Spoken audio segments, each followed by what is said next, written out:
ৰাম নাৰায়ণ ৰাম। আমি এখন এনে এটা ঠাইত আছো যিয়ে আমাক চেপি পেলাব বিচাৰে। মই সমগ্ৰ পৃথিৱীটো একে কৰি তুলিব বিচাৰো।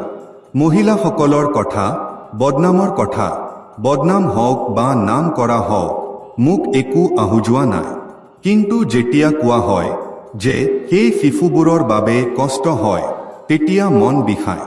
যদি এইবোৰ আনৰ কথা হ'লহেঁতেন, মই চিন্তা নকৰিলোহেঁতেন। কিন্তু এটি আই মাক নিজে নিজৰ স্তন পান কৰিব নোৱাৰে। মোৰ 50-60 লাখতকৈ জন্ম মানুহ বিগৰু গ'ল।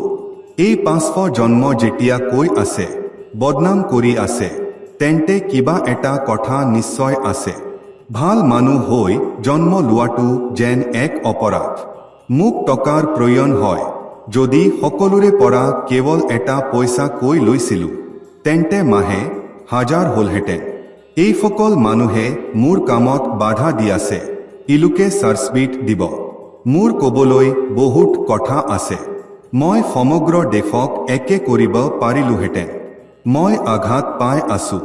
জানো নহয় কেতিয়া কি কৰি পেলাব। মই তথাকথিত সাধু সন্ন্যাসী যেনে নহয়। মই কেতিয়াও কোনো আশ্ৰম নেৰোৱা নাই। মই এখন আদৰ্শৰ পথত চলো।